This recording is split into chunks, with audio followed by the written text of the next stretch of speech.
And hit record. Thanks so much. Thanks. And then I just also requested live transcript as well. Beautiful. Okay, great. So if you'd like to have a closed captioning enabled, there should be an option within your Zoom here to select. I believe it is, if I can find my Zoom meeting controls. I think it says like CC, live CC or something along these lines. All right, so to ensure that we are abiding by the MUG Code of Conduct, we are informing all user group attendees that this Milwaukee MUG meeting on September 15th is being recorded and will be posted to the MUG YouTube channel to promote training, education, and future learning. If you do not wish to participate in a live recorded session, please feel free to just head out and then watch this recording at a later time, which will be linked to after the meeting concludes. If you have any questions, please feel free to contact me at raven.mcfarland@gmail.com or reach out to advocacy@adobe.com. All right, so without further ado, let's nerd out on tokens. Today, I will be covering a quick overview of what tokens are, my top 3 best practices, some practical examples for using tokens, and then some common mistakes and tips and tricks to keep in mind to avoid those mistakes. So as a quick overview, tokens themselves, these are dynamic placeholders for values. They permit personalization on a mass scale while ensuring production efficiency is maintained as your organization scales. I like to look at, while there are 8 types of tokens, I like to group those into 4 categories. It helps me understand those a little more easily. Those 4 categories include personal tokens, and these I look at as lead and company tokens. So this is information like, lead first name, last name, company name, annual revenue. And keep in mind that you will have a lead token available for every field, every custom field that's created on a lead object, right? So a lot of opportunities there to personalize your communications for your leads. The next category I like to look at these as is like system tokens. So this is information that's really controlled and managed by Marketo. This is information such as your unsubscribe, your forward to a friend, or view as web page links, even system date timestamps.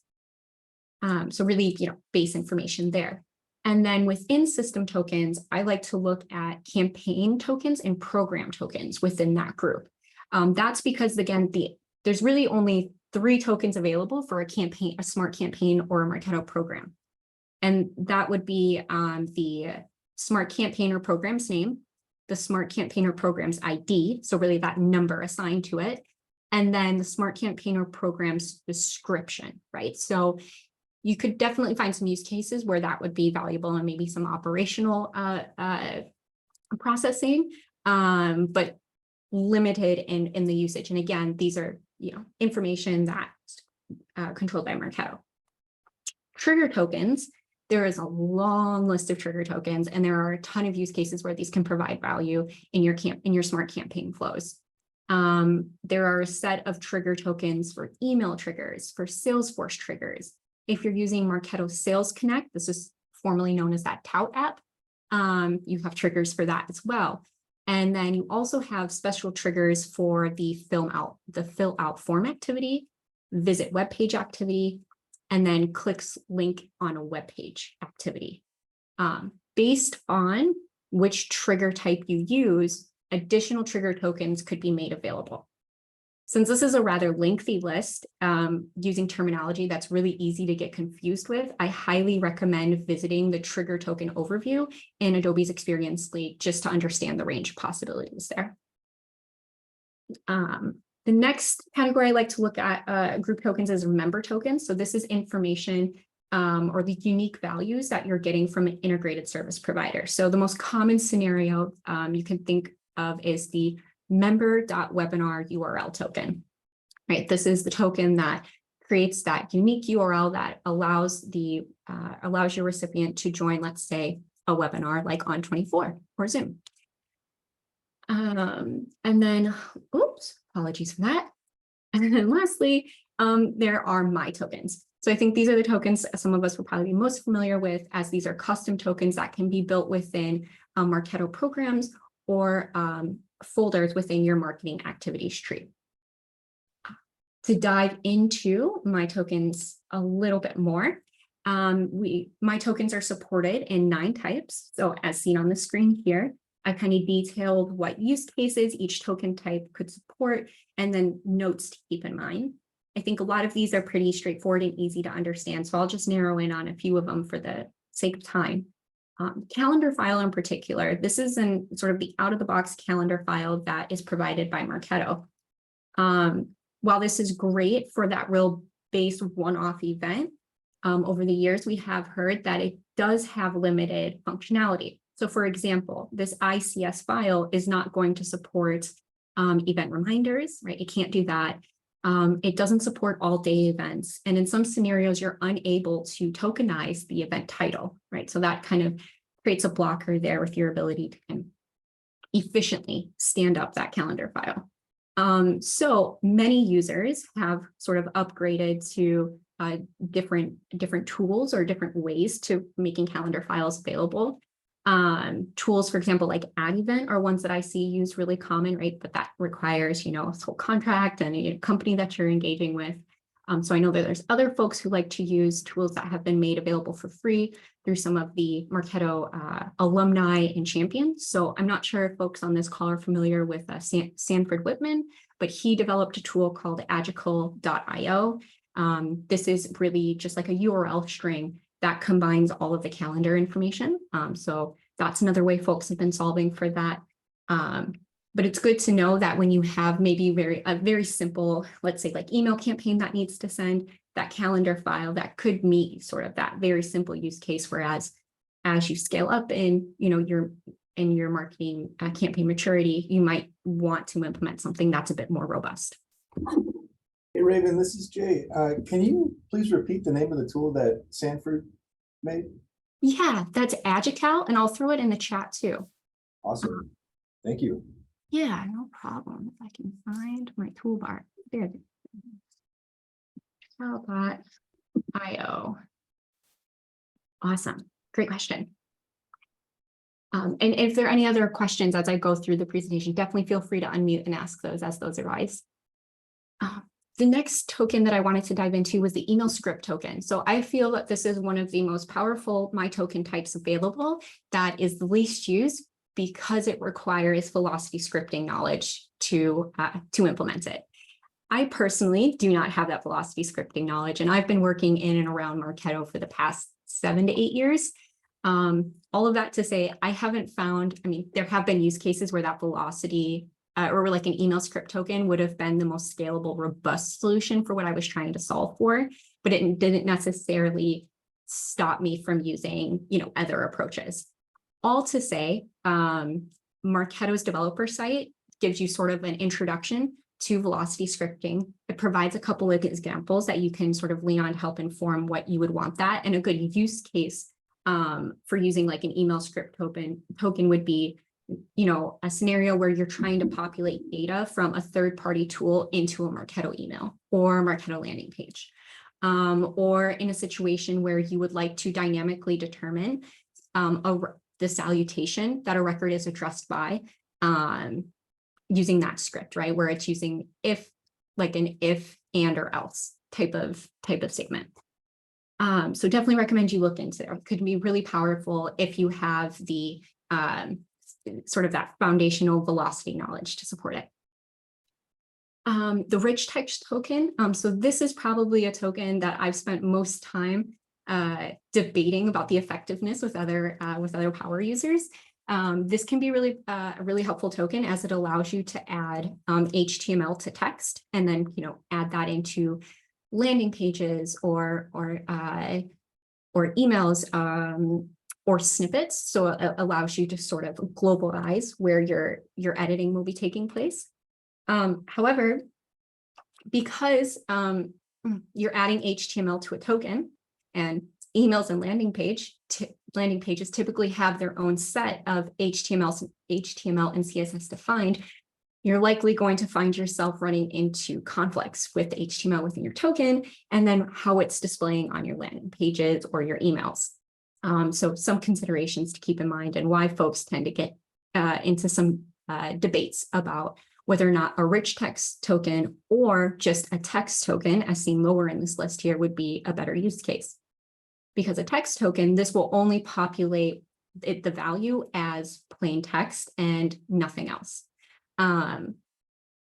So that gives you the opportunity to, leverage the token for that dynamic value, and then rely on your landing page, HTML and CSS, or your email HTML and CSS to determine how that text should display within the content.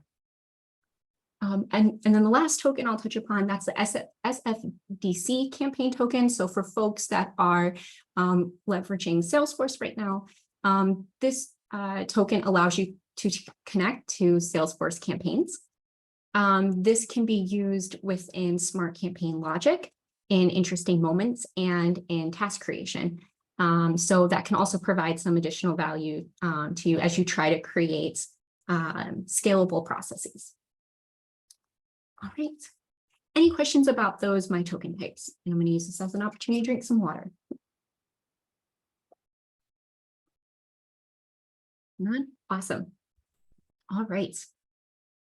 So now that we've covered sort of what tokens are and what token types are available, I'm probably like, wow, Raven, possibilities are endless. How am I supposed to determine what my token strategy should be? That's a great question. Over the years, I have found these three sort of lines of thought to be most helpful to me, my clients, and the companies that I've worked for. So best practice number one would be leveraging universal tokens. What is a universal token? Excellent question. This is something that I completely made up. You create a folder at the very top of your marketing activities tree, and you name this universal. And this folder would only contain the tokens that will be applied to every single asset that would be within all subsequent folders in your marketing activities tree. So the information that comes to mind here is a company name, copyright year, privacy policy, unsubscribe links, right? These are all things that you're going to want to have standard across all your assets. By ensuring that that information is in the highest level folder in your marketing activities tree, yes, you have the risk where a power user, for example, could go into a lower level folder and overwrite that value. But you have a quick way to see where those errors are occurring, because you know what those standard values should be as they've been defined in the top level marketing activities tree. So situations where I found these really useful, I've worked with clients that like to use dynamic content. They're sending, these are companies that have multiple regions leveraging one instance. And that means that the company information that's included in their communications has to be customized to each of those regions. Well, we had a scenario exactly like I described, where a power user had gone into their, let's say, EMEA folder, and they sort of updated these universal values, thinking that the wrong values were displaying within their asset, not knowing that we were also using dynamic content and snippets to populate this. During the QA process, we recognized that these values were slightly different than the standard values. And through looking through the marketing activities tree, we were able to quickly identify where that error took place and understand why the stakeholder, or why the Marketo power user had made that change. So it can really provide some value from a QA perspective too, just making sure that base information is accurate. So when it comes to naming your tokens, there are a lot of hot takes on, the most effective approach. I'm personally of the opinion that every business has a unique need, and those needs are ever changing and ever evolving as your Marketo instance is. So I don't think there's a use case where one option is going to fit all scenarios. So what I try to default to is using naming conventions for tokens that are intuitive and easy to follow. And what I find most effective is setting up what I refer to as a production process, where you have an intake form that outlines for your requesters for a specific campaign type what information you will need to support that campaign, right? Let's put this in context of an email send.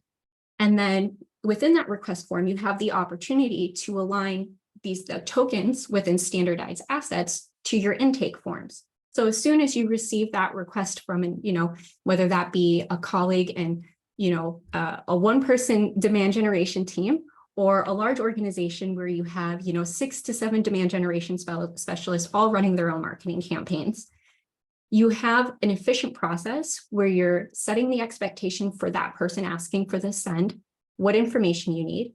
You're getting that information provided to you in a way that maps out exactly to what your sort of quote unquote templates or placeholders in Marketo have, which then allows you to stand, that email up, that program up, in twice the amount of time that you would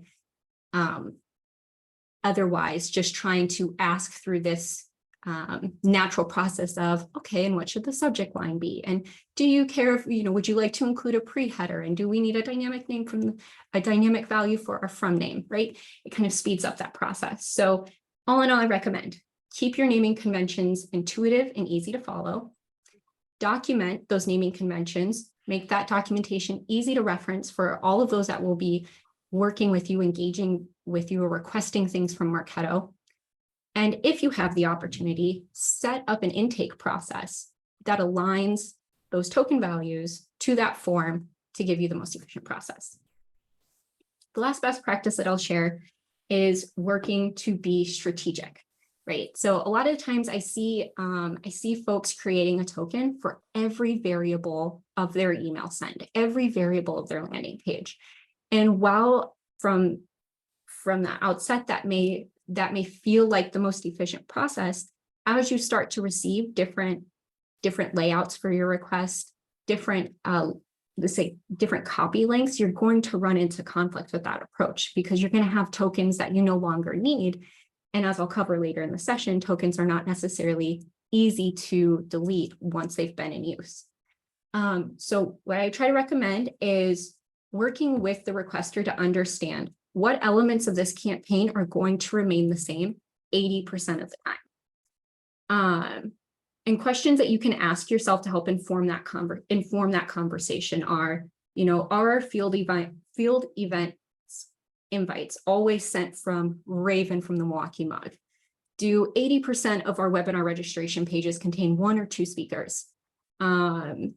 Do we know if reminders or follow-up emails typically include the same type of copy or information, regardless of the requester we're getting it from? So all questions to ask yourself to help understand what elements of your campaign will stay the same, which elements will change, and then identifying then the elements that you'll want to tokenize, right? Those ones that'll stay the same. So those are my top 3 best practices. Some examples, all right, of naming conventions that I have like personal favorites from, but I'm really keen to hear from the group as well what examples or what naming conventions have worked well for you in your current role or in past roles. Example 1, the token naming convention is the asset name followed by where the token is located within the asset. So those first 3 ones, it says calendar and then Google. So this was then a token stored within a calendar.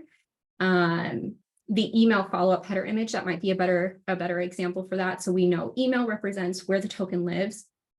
Email follow-up is where the token lives. And then header image is then where the token has been put within the asset. This is to make it easier for then the folks populating these tokens to understand where they can expect to see them within the asset. Another example, that's on the right side, this is a numbered approach. So the naming convention begins with the number and then what value should be provided within the token. I've seen this really useful when you're working with a really long list of tokens that need to be populated within a certain order, or folks have taken the time to understand every time I create this campaign, this is typically the process I follow. And this process is the most efficient way to get this campaign stood up. So I'm going to go ahead and I'm going to number my tokens in the same order I would go about setting up the program. I think, again, the biggest takeaway to drive home with this is regardless of the naming convention that you're using, documenting that so that it's easy for anybody to pick up and carry on with is the biggest factor to its success. And then two, ensuring that whatever naming convention you're using is just very easy to understand. If you're getting into that, into your program and you're going to populate tokens and you don't know what that token name means, that's a good indication that it's time to have that conversation with your team and to review your token strategy. Next example I wanted to provide are tokens within campaign flows. So our example on the left here is a tokenized flow step for adding a record to a Salesforce campaign. So you can go ahead and ignore choice step 1 there. That's not really relevant for the example, but that default choice there, we're using a Salesforce campaign name token to update that flow step, which is really helpful as long as you have documentation that's informing your power users to populate that token, right? Token, of course, has to be populated. I think a more common example of using tokens within campaign flows would be within the change score flow step. So here, the best practice that I've heard spread through the community the past couple of years, but again, love to hear other examples, is working to create a token for each of the progression statuses that you have for a channel, and then assigning a score value, right, to each of those progressions. Then within your campaign flow, as seen on the screen here, you can then use that token value to determine what score change should be applied. That's really helpful from a longevity and scalability perspective, because then you can always just go back to that program level and review your tokens anytime you would like to make changes to your scoring model or the scores that you're assigning to different statuses, versus having to remember every smart campaign where it's referencing that hard-coded a score value, right? Let's see. All right, I gotta hurry up. Campaign flows. Here's an option of us using those within interesting moments. So here's an example where I'm using a transitionary field that is lead person notes to populate an interesting moment and then clear that back out after I've populated the interesting moment to reuse it again in a future campaign. That's really helpful, again, for the same scenario I described. You don't want to have to keep a track of the smart campaigns that are setting these hard-coded values and then having to go back in and manually make those updates. The tokens allow you to make that a little more scalable. So a couple of things to keep in mind. I talked about before. Changing tokens is not necessarily an easy thing to do. If you change a token name, it will not automatically update in the assets where it's used or the campaign flow it's being used. You have to keep track of where that token is referenced. So throughout the years, I have got myself in a lot of trouble trying to change and update tokens. Biggest learning I've taken away from this are following these 3 steps. So 1, compile a list of where the token is used and put that in a file where you're actually going to work to track your progress against those updates. 2, work to update the token references within your assets and campaigns. Once your assets and campaigns have been updated, head back to your program or folder and then update that final reference. If that does not happen successfully, you may find yourself in this scenario where you were personally victimized by Marketo's token cache. It is just I don't know how else to explain it besides this is just how that works sometimes. What you can do to resolve this, so right, you've removed every reference of the token from your assets and your smart campaigns, and you've triple checked this, and then you go to delete the program on that, you go to delete the token on that program or folder level, and you get an error that says token is in use, cannot be deleted. And you're like, great, well, what am I going to do now? Name it do not edit and have this long list of do not edit tokens in my program overview? That's not a great experience. So best solution that we have to offer is reaching out to Marketo support, letting them know what tokens are affected, what programs are affected, and seeing if they can clear out the program token cache.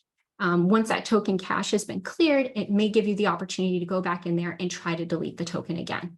However, I've seen it doesn't always resolve the issue. So anytime that you're thinking about revisiting your token strategy or changing it, please approach token updates and deletion with a ton of caution, because you just might find yourself in an undesired scenario. Now, there's couple other things I've done in the past that have ultimately just become a PETA. Hopefully you all know what I mean with that, that abbreviation. So sort of methodology I try to keep in mind is just because I can do something doesn't mean I should be doing it, especially within Marketo. So a couple of things that have not worked well for me in the past.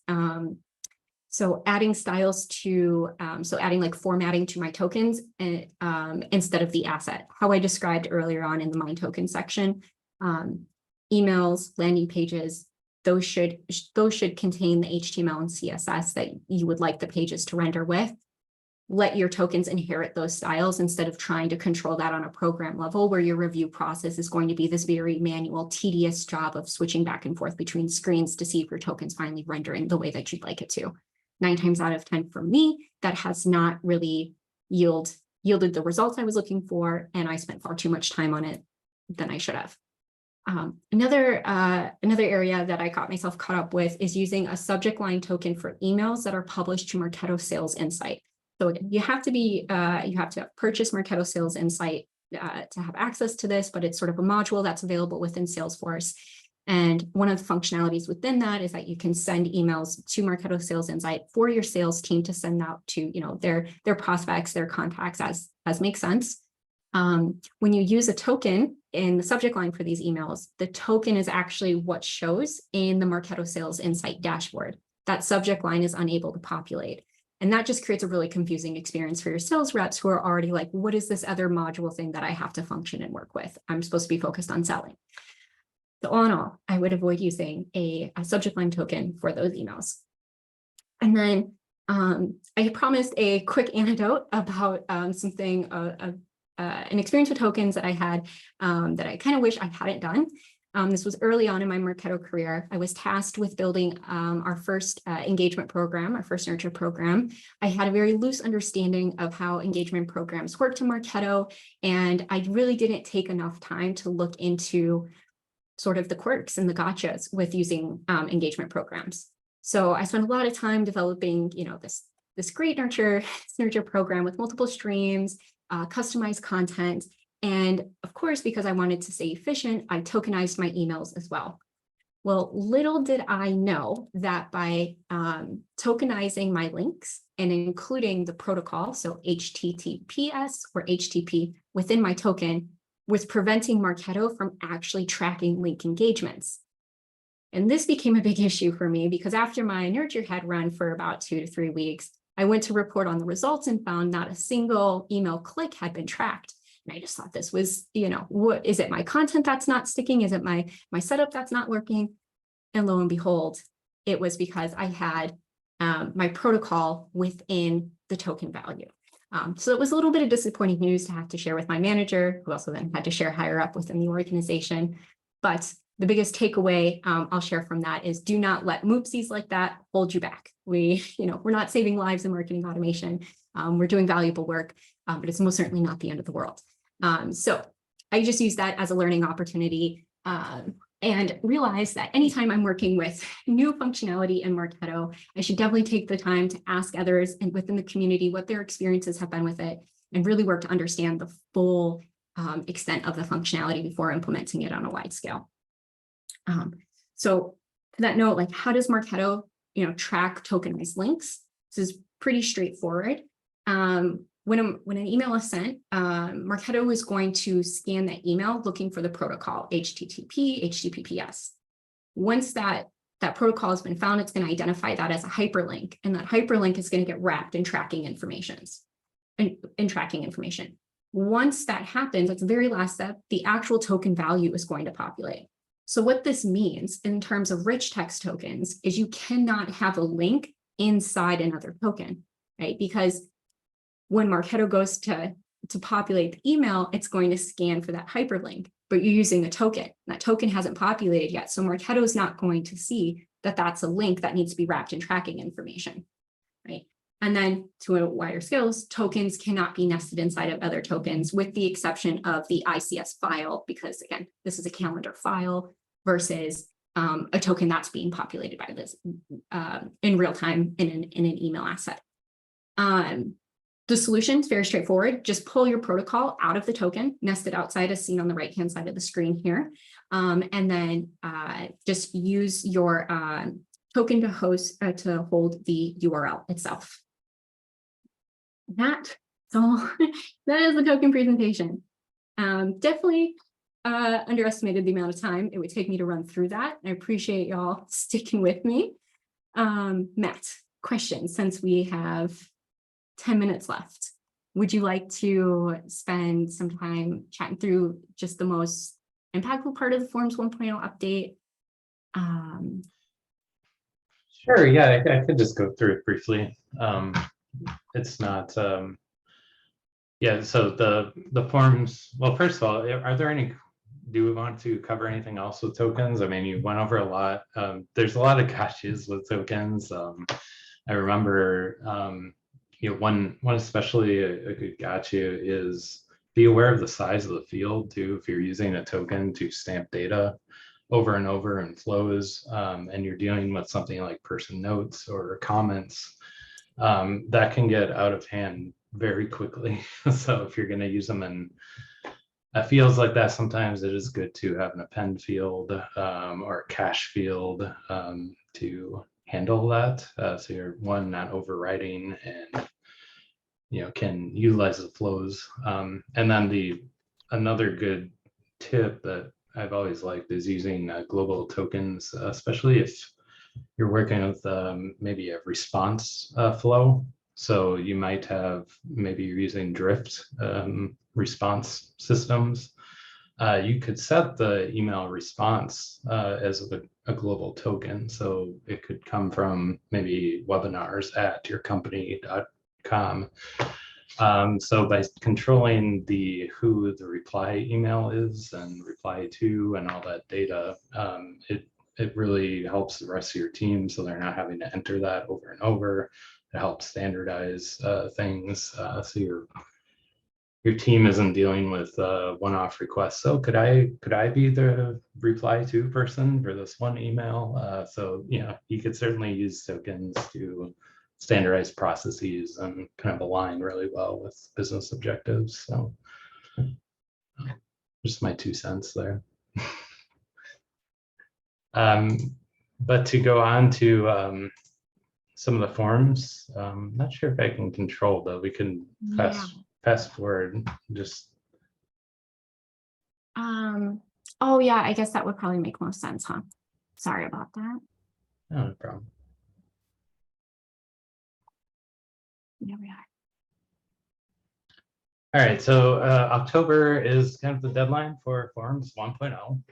And you might be thinking to yourself, what is Forms 1.0? If you go to the next slide, I mean, it's what they used in the old days of the internet when, I mean, it's not that bad, but yeah, I did find this from 1994. If anyone ordered pizza back then, this is interesting.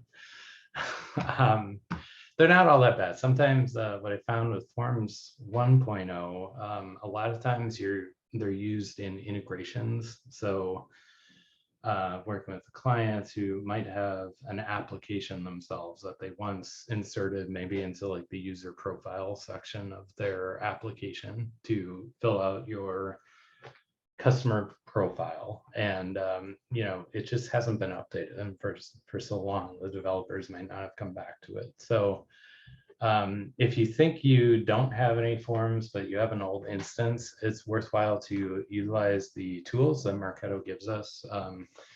And then these slides briefly kind of go over how to utilize the tools to investigate your instance. Essentially, you're going to need to know your data center, and it's a matter of essentially inserting it in the URL shown here on the screen. You can go to the next slide. Once you find that, the great thing is it does pull up a list of clickable program IDs, which you can go and further investigate. You can also see when they're created, modified.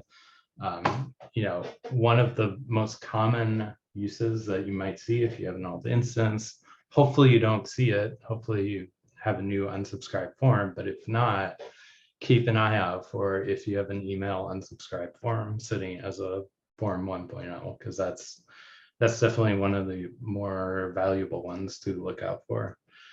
But that said, once you investigate your programs, you should be able to mitigate.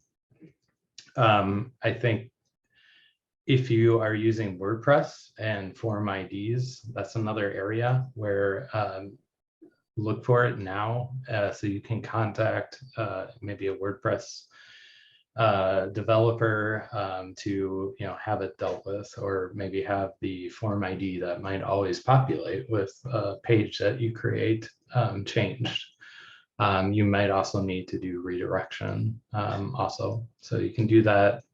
Either Marketo or your web developer can work with you to redirect the pages. It's a little easier to, if the page is built completely in Marketo, obviously you have a little more control over it and can set the redirects that way. And then if you go on to the next page, these slides will be available, so I don't want to repeat everything.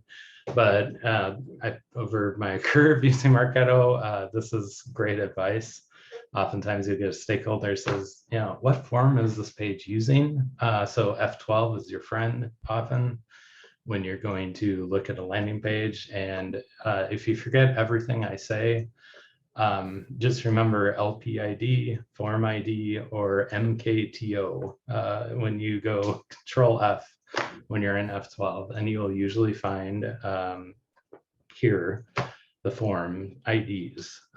Once you have an ID, it's a matter of plugging it back into the URL structure. I'm not sure if I had another slide on plugging it back into the URL structure.